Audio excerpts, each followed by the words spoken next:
Hola semuanya, bagaimana nih kabar kalian? Semoga dalam keadaan baik-baik saja, sehat selalu, serta dilancarkan rezekinya ya guys, amin. Pada kesempatan kali ini, kita akanlah melanjutkan Tonghua BTTH untuk episode terbaru. Di part sebelumnya, keberadaan dari api teratai murni akhirnya terkuak. Xiaoyan dan seluruh klan kuno mendatangi tempat tersebut. Di sana sudah ada klan Hun, klan Yao, klan Yan, klan Lei, bahkan ada juga klan Gu.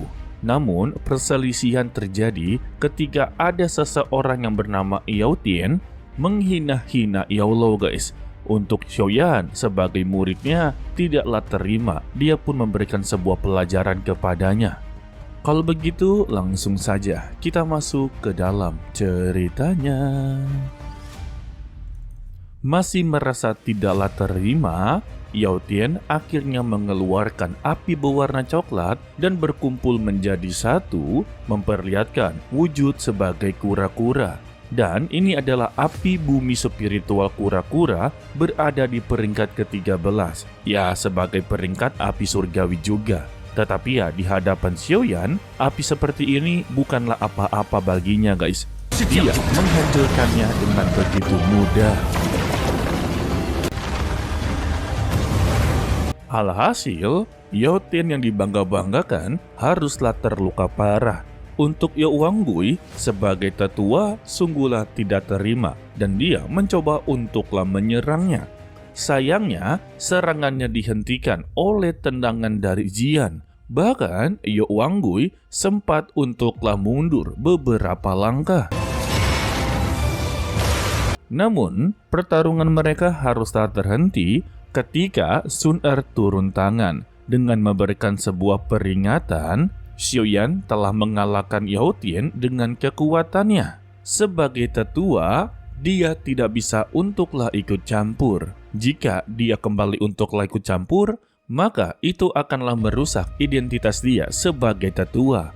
Untuk Yao Wanggui tampaklah tidak peduli, meminta kepada klan Gu janganlah ikut campur dalam urusan mereka. Tetapi ketika tetua Nianhai angkat bicara, Yao Wanggui langsunglah menyimpan masalah ini menjadi sebuah dendam. Dengan berkata, untuk hari ini dia akanlah melepaskan mereka berdua. Tetapi setelah dari semua ini ya, jangan harap masalah ini selesai begitu saja. Untuk Yao Lo mengungkapkan, suatu saat nanti dia akanlah kembali ke klan Yao untuklah menyelesaikan masalahnya sendiri dan mengukir nama kedua orang tuanya di papan monumen klan Yao. Mendengar ini ya, Yao Wanggui memprovokasinya. Orang yang biasa-biasa saja tidak mungkin bisa mengukir nama di monumen klan. Apalagi untuk Yao Lo adalah orang yang telah dibuang. Untuk Xiaoyan merasa begitu sangatlah kesal. Jangan berpikir kalau dia yang berada di tingkat kedua Doseng tidak bisa untuklah menghabisinya. Namun, secara tiba-tiba terjadinya ledakan di balik pintu api iblis teratai murni. Lebih tepatnya, reruntuhan ini telah terbuka. Tanpa babi bu, seluruh klan langsung bergegas untuklah memasukinya. Ketika mereka berada di dalam, Xiaoyan tiba-tiba terpisah seorang diri guys. Dia menganggap kalau semua orang telah diteleportasi secara terpisah. Dan ketika dia inginlah mencari rekan-rekannya, dia haruslah bertemu dengan klan Hun. Di sana sudah ada Hun Miseng, kepala aula jiwa, dan juga ada Hun Feng. Kedatangan mereka bertiga tidaklah menyerang ke arah Xiaoyan. Hal ini membuat Xiaoyan bertanya-tanya sebenarnya apa yang mereka inginkan. Hun Miseng memintanya janganlah terburu-buru. Apakah dia masih ingat dengan seseorang yang sangatlah dia sayangi, yang tak lain adalah Xiao Jian, dan dia memperlihatkan kondisi dari ayahnya dalam keadaan tidaklah berdaya. Dan Hun Miseng memberikan dua pilihan kepadanya. Pertama, seperti biasa ya, serahkanlah giok kaisar kuno Touse kepadanya. Pilihan kedua, dia akanlah menghabisi ayahnya Xiaoyan dan dia akanlah turun tangan untuklah merebutnya sendiri. Melihat ayahnya benar-benar menderita, Xiaoyan langsunglah mengeluarkan token kunonya dengan berkata dia akanlah memberikannya asalkan mereka juga mengembalikan ayahnya dalam keadaan selamat. Tetapi ya, Xiaoyan memintanya jangan percaya dengan perkataan tersebut.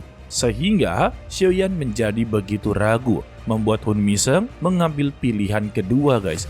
Dia menghabisi nyawa dari ayahnya. Membuat Xiaoyan begitu sangatlah murka. Dan dia langsunglah menerjang dengan amarah yang begitu sangatlah tinggi sampai energinya ini menyentuh kekuatan bodinya dan terjadinya sebuah ledakan yang begitu sangatlah besar. Dan ternyata semua ini hanyalah ilusi. Setelah berhasil membebaskan dirinya, Xiaoyan bisa melihat banyak sekali praktisi yang terkena ilusi dan berakhir dengan mengenaskan. Kebetulan di depannya ada Yaolo yang masih terkena sebuah ilusi. Nafasnya terlihat terengah-engah dan Xiaoyan berhasil untuklah menyadarkannya. Tanpa babi bu, mereka melanjutkan perjalanannya. Di sana dihadapkan dengan jembatan yang begitu sangatlah panjang. Tidak sampai di situ ya, mereka bertemu kembali dengan Jian dan juga Sun Er. Awalnya Yaolo meminta untuklah berhati-hati. Mungkin saja yang di depannya ini adalah sebuah ilusi.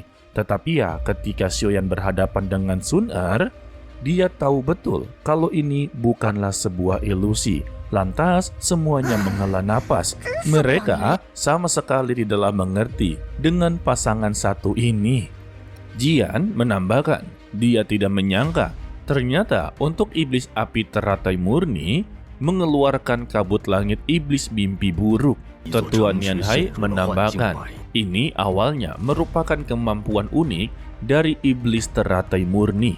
Rumornya, 2000 tahun yang lalu, api iblis teratai murni tidak mampu melepaskan teknik ini guys. Namun ya, setelah mereka terkena kabut tersebut, dia menilai kemampuan dari iblis api teratai murni telah meningkat pesat selama bertahun-tahun. Dan secara tiba-tiba, mereka mendapati serangan dari budak api. Jumlah mereka yang terlalu banyak membuat mereka haruslah bertarung dan mencari tempat persembunyian.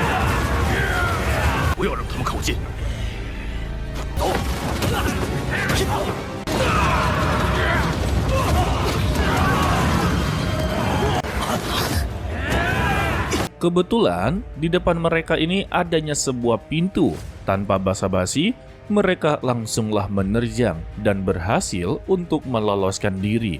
Terlihat ya, setelah mereka meloloskan diri, budak api ini teruslah menyerang dan menyerang. Udah gitu, serangan mereka ini meledakkan diri guys.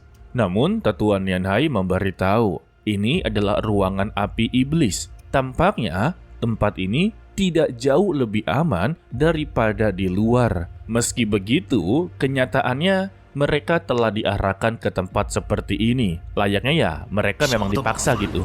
Dan secara tiba-tiba, tempatnya berubah menjadi warna merah darah. Dan keluarlah seorang pria yang menggunakan kapak api. Dan matanya tertuju kepada mereka semua. Jangan-jangan guys. Ya kalian sudah tahu lah ya ini siapa. Namun kita mengikuti sesuai alurnya saja. Sekali raungan membuat mereka mengeluarkan keringat dingin. Xiaoyan bertanya-tanya apakah dia juga adalah budak api. Tetua Nian Hai geleng-geleng kepala. Tampaknya dia ini bukanlah budak api. Karena sudah tahu mereka adalah target darinya. Alhasil mereka pun berpencar dan melakukan pertarungan guys. Hanya dengan satu ayunan dari kapak apinya membuat mereka merasakan guncangan yang begitu besar.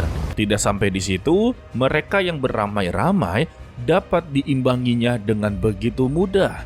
Bahkan ya, ketika mereka mencoba menahan satu serangan dari kapaknya, sama sekali tidaklah bisa ditahan. Satu ayunan mungkin bisa melukai mereka dengan begitu telak.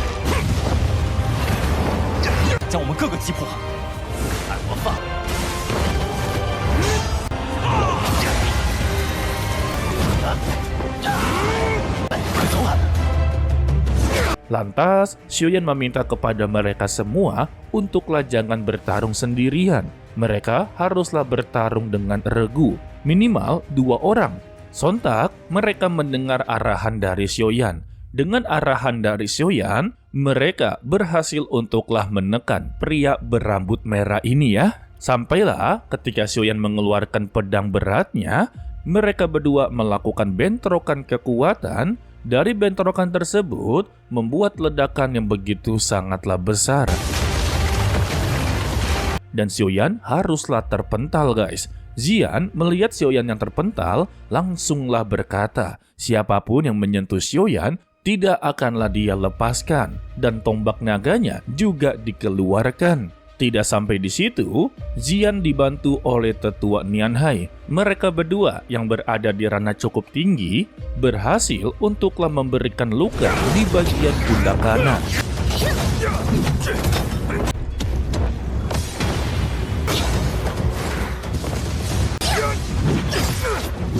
Yang membuat kapak apinya ini terlepas dari tangannya. Dan ini adalah kesempatan yang bagus untuklah menyerang balik guys.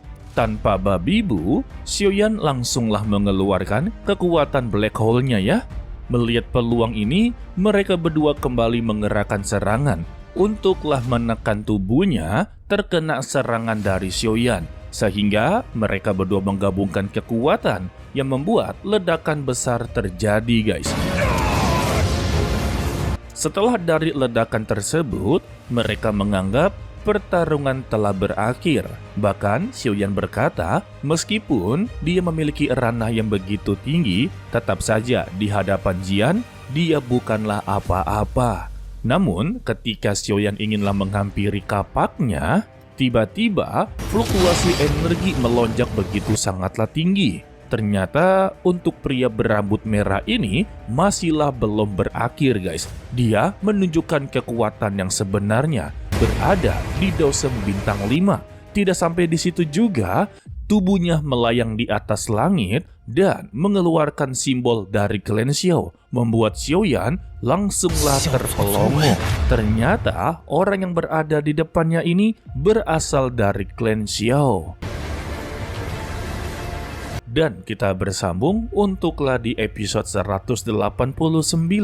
Ya sebetulnya dengan kemunculan dari pria berambut merah ini, sebagian besar sudahlah tahu ya, itu adalah Xiao Zhen, sepupu dari Xiao Xuan. Mimin kagak tahu ya, sepupu atau adiknya. Di novelnya dijelaskan kalau dia ini adalah sepupu ya, namun banyak yang bilang itu adalah adiknya. Jadi ya tergantung dengan kepercayaan kalian masing-masing lah. Mau dia adiknya, mau dia sepupunya, yang terpenting dia masihlah bagian dari klan Xiao. Alasan Mimin tidak menyebutnya sebagai Xiao Zhen karena ya sesuai alurnya mereka masih belum tahu nih kalau itu adalah Xiao Zhen. Nanti diketahuinya ketika berada di episode 190 yang dimana Xiaoyan juga mengeluarkan simbol klan Xiao. Dari situlah mereka akan menghentikan pertarungan. Tidak sampai di situ, kemunculan dari Purifying Demonic Lotus Flame atau api iblis teratai murni dengan wujud Doseng bintang 6 ke atas. Itu nantinya diperlihatkan di episode berikutnya guys.